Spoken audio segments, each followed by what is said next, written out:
Hello everyone and welcome to the channel. I'm Emmanuel, I'm an Airbus pilot, and in today's video we are going to have a deeper look into the fly-by-wire system of the Airbus A220. We are going to have a look into a basic overview of how the system is constructed.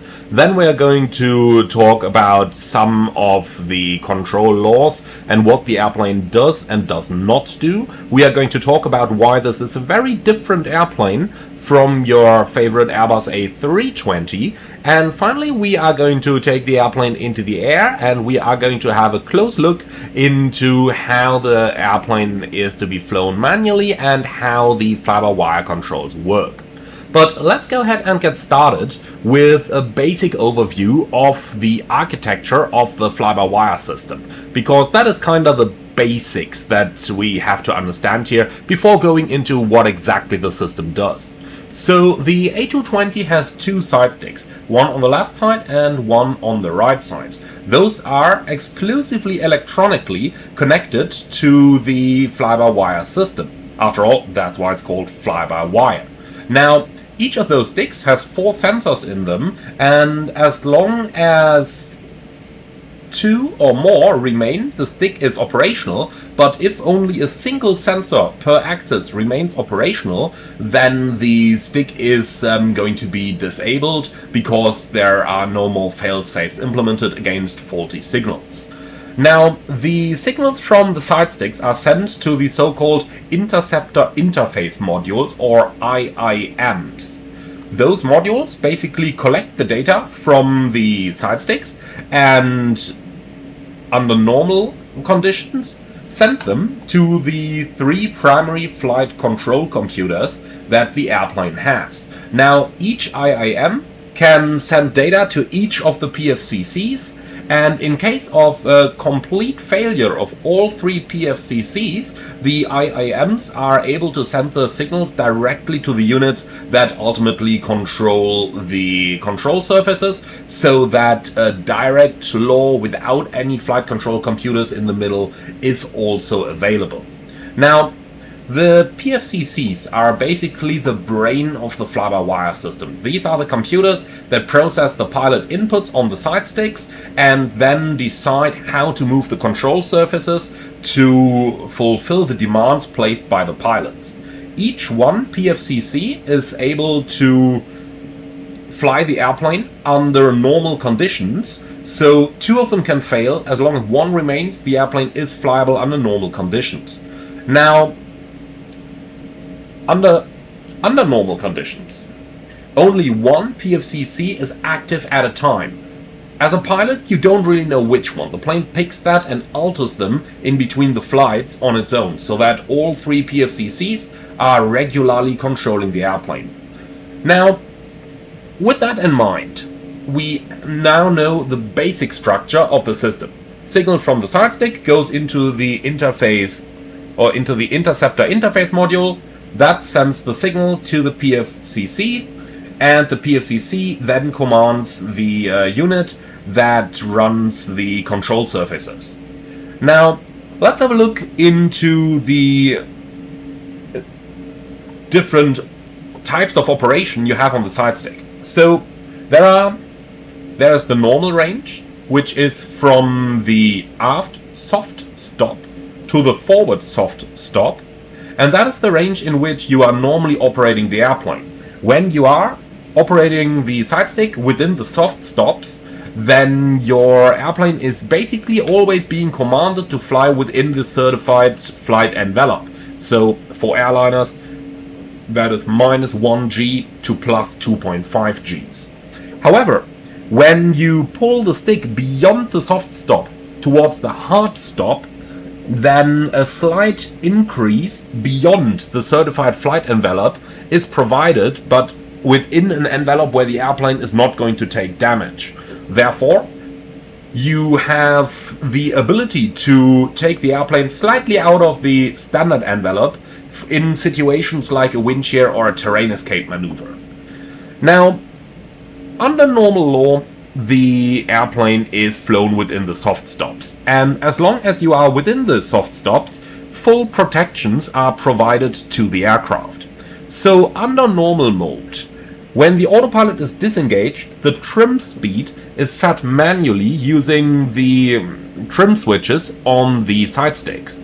Now, this is very similar to how it works on a Boeing 777 or 787. You basically set your target trim speed, and then the airplane will pitch to maintain that speed. It's pretty similar to how a level change or open climb, open descent mode works in your favorite Boeing or Airbus, just that you are actually flying this manually. Now, the fly-by-wire system inhibits the movement of the stabilizer under certain conditions. For example, with a high angle of attack, the stabilizer will only be allowed to trim nose down, or when you are in an overspeed scenario, you are only allowed to trim up. Now, automatic nose-up compensation is provided for bank angles up to 33 degrees. In other words, if you are rolling the airplane under normal conditions, then the pitch is going to change automatically for the airplane to maintain the trim speed, which, you know, normally doesn't change with bank angles up to 33 degrees. So basically it's going to maintain altitude. That's a very easy way to say this. Now, during the takeoff run, the elevators are moved 12 degrees down until 80 knots to increase nose wheel steering effectiveness. In other words, you do not have to provide nose down elevator input during the takeoff run. That is done automatically. And finally, the airplane has a couple of protections built in for low speed situations. So when the airplane is in high pitch protection, nose up pitch is limited based on the speed, and on the ground the nose up pitch attitude is limited to 17 degrees, and the nose down pitch is always limited to -20 degrees.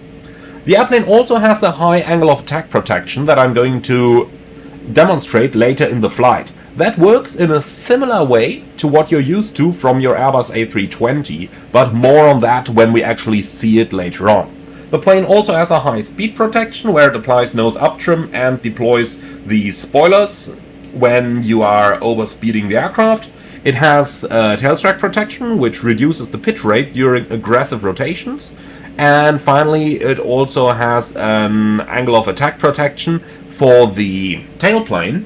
So for the elevators over here, which could under certain circumstances enter a stall, and the airplane is going to protect you from that. Now, in terms of bank, up to 30 degrees of bank, the airplane maintains the bank angle where you release the stick. Beyond 30 degrees of bank is going to roll back to 30 degrees when you release the stick. The maximum bank angle that you can command is 80 degrees, and that may be limited based on pitch and indicated airspeed, but I'm going to show you that once we're in the air. Now, turn coordination and aileron lift augmentation is provided, and it also has a rudder treble limiter that is going to limit the structural loads caused by the rudder based on airspeed and flap position. Now, finally, it also has a wing drag optimization, where with the flaps up and above approximately 250 knots, both ailerons are commanded 2 degrees trailing edge down to compensate for the ailerons floating up. Alright, now that's just a little bit of theory about what the normal law of the airplane can do. Finally, on the ground, we do have direct authority over the control surfaces, so they're going to respond directly to stick input. And once the airplane gets airborne, speed and auto trim are enabled 1 second after the liftoff, with nose up auto trim being enabled once we're above 50 feet above ground. Now, let's go ahead and go a little bit into how all of that looks in flight. Now, we are standing in Geneva. We are basically ready to set thrust to depart over here. I've just got a standard departure, more or less straight out, programmed over here, and we are going to do a little bit of air work here, showing all of what we've just learned in flight. So let's go ahead and get right into this one. So the parking brake can come off down here, like this, and then we are ready to go. So let's start the timing and take off. Again, there is no nose down input necessary because that happens automatically. So you simply maintain the stick neutral during the takeoff run.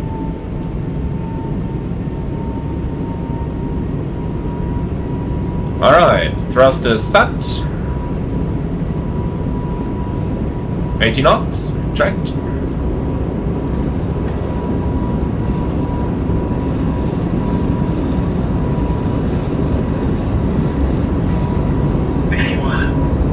Rotate.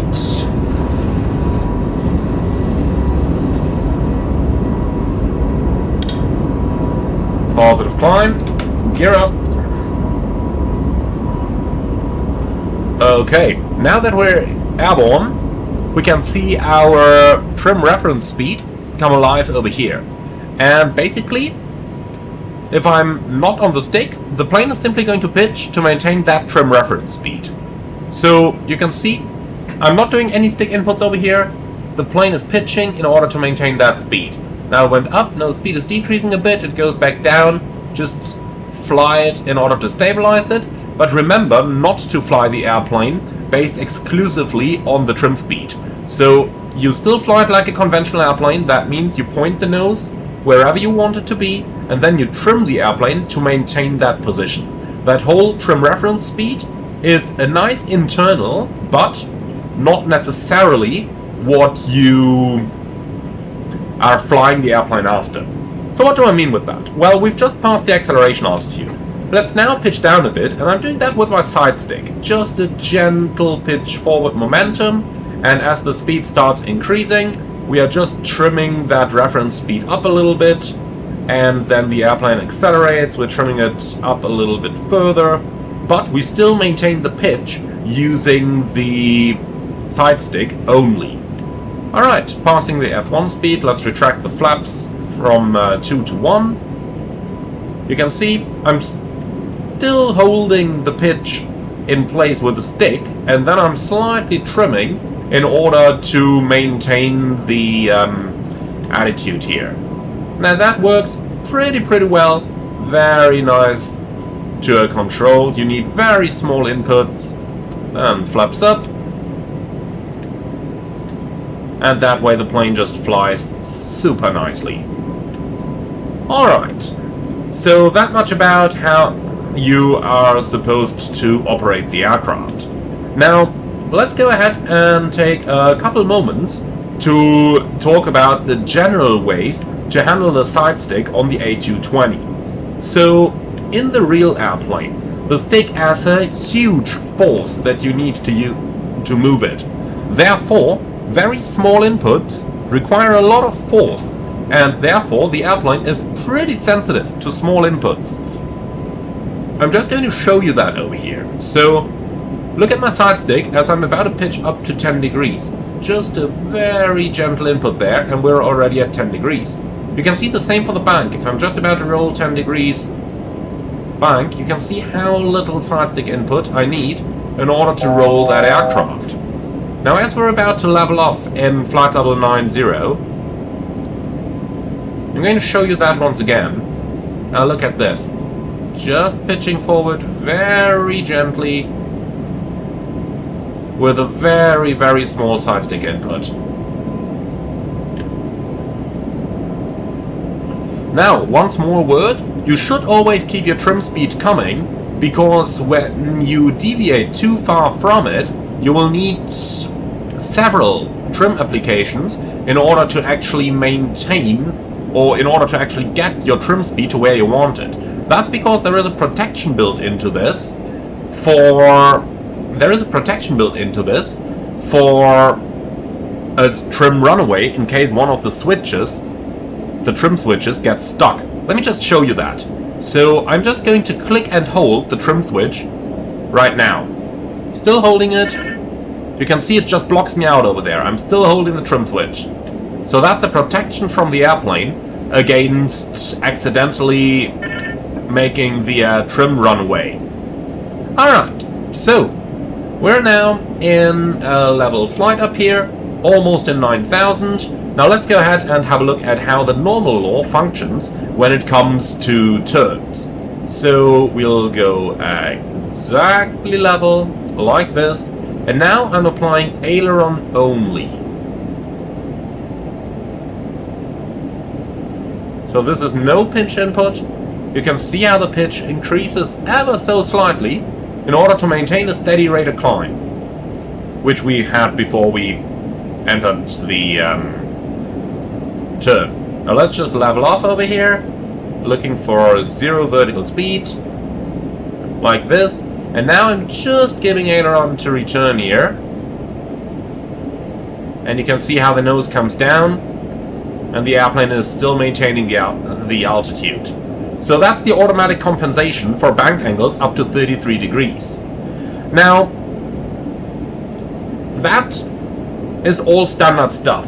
Let me show you a couple of the protections that the airplane has built in. So first of all, we are going to start with the bank angle protection. If I'm just putting the side stick to the right, and see it's rolling at a pretty good speed here, because we're flying at a pretty medium-ish airspeed. If we fly much faster, you will notice that the maximum roll rate is going to reduce significantly. Likewise, for 30 degrees of bank, you can see that the airplane simply maintains the bank angle here. But if we go beyond 30 degrees, let's go to 45 over here, and we release the stick, you can see it's immediately rolling back. So, pretty smart airplane there. If we go full stick to the side and just hold it there, it's going to allow us 80 degrees of bank, like that, but no more than 80 degrees. And again, when we release the stick, the airplane is going to return to a wings level situation, which we can expedite by going there even further. Alright, now let's bring the airplane up to a high speed situation here. I'm just disengaging my auto throttle, so that we can actually add some thrust over here in order to accelerate a little bit. Now let's go back up to 9,000, because there are a couple of mountains around Geneva here. So we'll just go maximum throttle, and just make sure we are in 9,000 before we start that next exercise. Next, we are going to look at the handling characteristics at different airspeeds. So I've just shown you the roll rate of the airplane at 250 knots. Now I'm going to show you that when we are at a much higher speed, the airplane is automatically going to adapt the roll rate in order to keep the forces acting on the wing within limits. So let's go up to like 310 knots over here. Yeah, it may complain about an overspeed in a few moments. Alright. So here we are, around 300 and... Yeah, blah blah. That's okay, that's what we want to do.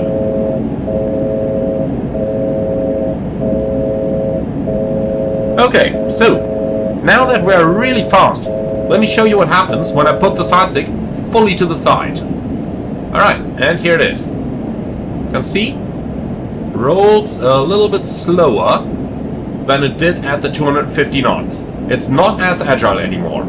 The same applies to pitch inputs. So, the airplane allows you a maximum of 2.5 Gs at the soft stop of the side stick, or 2.75 Gs at the hard stop. Let's go ahead and have a look at the results of that when we're at a high airspeed. Going full pitch up, you can see we get a very shallow response over here because the 2.5 Gs are already reached. Now, when the airspeed reduces, and I'm just going to let it reduce down towards 250 over here, where we are going to have less G-forces. So here we are at 250. Now I'm going to go full stick up. You can see how that's a little bit faster already. Likewise, pitch down, similar thing. Alright, so that's the behavior of the airplane in the normal law. It limits you at 33 degrees pitch up, it limits you at 20 degrees pitch down, and that much for the normal stuff. Now let's have a look into the low speed protection. As I mentioned earlier, the airplane has a high angle of attack protection on top of the high pitch protection. High pitch is very easy. Let's add some thrust, let's pull it up, let's see what happens. Side stick is fully aft. Here we go, 30 degrees, no more than that. Likewise, if you go into the other direction, and push full forward.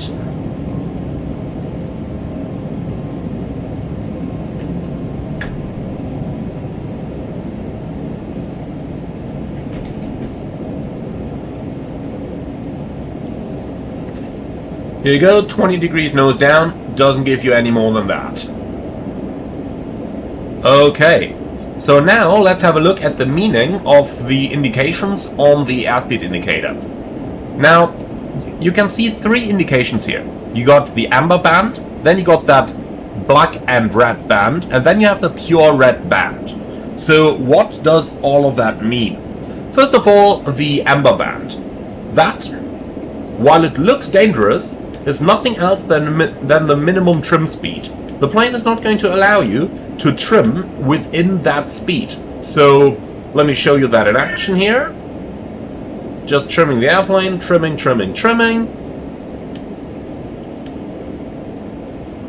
And you can see it moves no further, and if I'm pulling some G's and therefore increase it, the trim speed is actually increasing.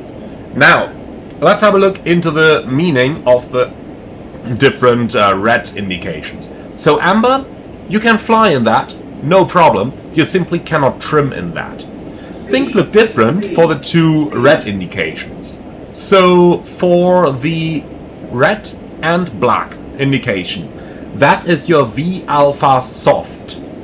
That is the speed that the airplane is going to maintain when you reduce or when you go full aft stick to the soft stop. Let me do that now. So, stick is fully aft. Now look at that. It says speed, speed, speed once it's stabilized in it. Let's have a look. But as you can see, it's nicely stabilizing us on top over here. The side stick is still fully aft. Very easy. Now, if you pull the stick beyond the soft stop into the hard stop, that is where the lower band comes into view. Or rather into play, that is VAOA hard. Now that one is going to give you the speed calls, and the stick shaker is going to activate.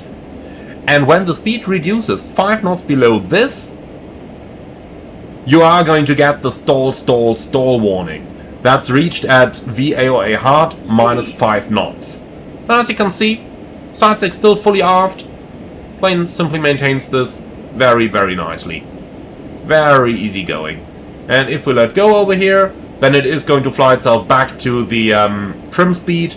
So it is going to pitch down over here because the trim speed is set to something up higher. If we take the trim speed back down, it's just going to maintain the top of the amber band.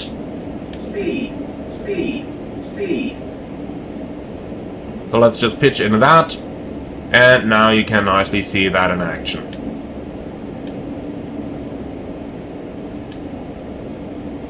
See? That's about as easy as it gets. So, that's the high angle of attack protection.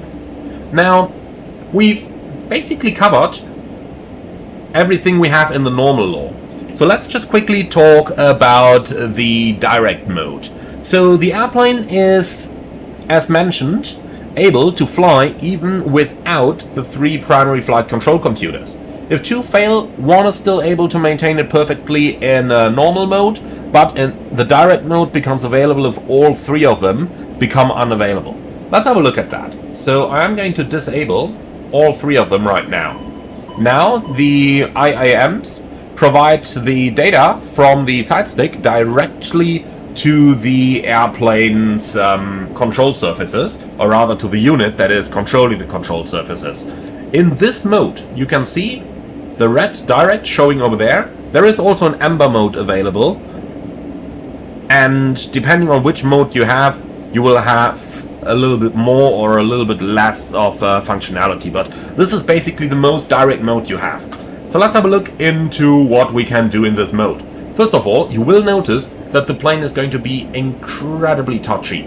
Like very small inputs can result in a pretty large roll rate here. If you go to full aileron, look at how the plane is becoming wacky over here. How it's really not flying very nicely. But you can control it. You can fly it like that. It does work. It just needs, you know, a lot of caution and a lot of care. Now, we are Are we close enough to Lake Geneva that we're not gonna bump into terrain? Yes, we are. Okay, so let me show you that the plane can actually stall under these conditions. I'm just gonna pull this up now. So remember, the difference between the pitch and the bird is your angle of attack, and somewhere beyond 17 degrees angle of attack is where most modern airliners will start stalling. So once the bird... Right, look at that. And I'm at full aft stick, and now we're stalled. Alright, let's go ahead and recover before we're losing it.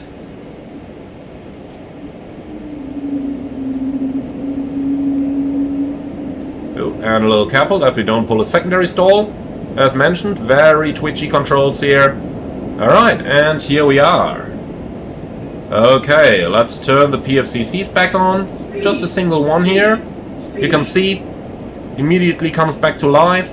And if you look at the synoptic page, you can see even with 2 PFCCs off, plane flies perfectly under normal conditions. So, that much about the fly-by-wire.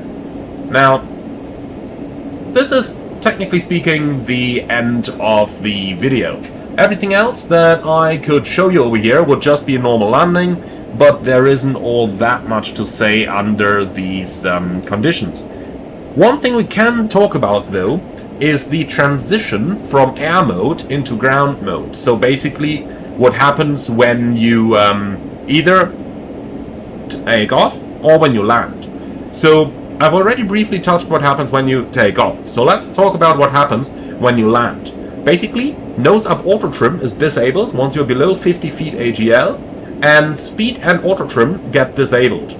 You do get direct full authority of the elevators following weight on wheels activation, so basically upon the moment of touchdown, and a nose down command when the spoil is deployed after landing, which is why you see that nose always come down so quickly. In other words, you have to keep the airplane, or you actively have to keep the stick back a little bit and then relax it slowly in order to get the airplane down onto the ground.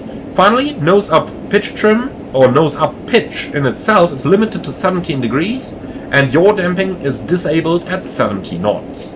And that's what you have on the transition upon landing. Well guys, and that is the A220's fly-by-wire system. Now, obviously we could have gotten into a lot more detail, but I think this pretty much covered what 99% of you guys are going to experience and need to know about the aircraft. Thank you very much for watching. Hope you liked this one. I absolutely enjoyed discovering this, well, third type of fly-by-wire. A little bit of a mix between Airbus and Boeing, but with its own features and quirks, like try to roll an Airbus to 80 degrees bank. Ain't gonna work. And that type of stuff. So thank you very much for watching, guys. As always, leave your feedback in the comments underneath the video, like, comment and subscribe. And if you really love what I'm doing on this channel, I would appreciate a small donation through the Buy Me a Coffee link in the video description below. Thank you very much, and I'm looking forward to see you all again on the next one.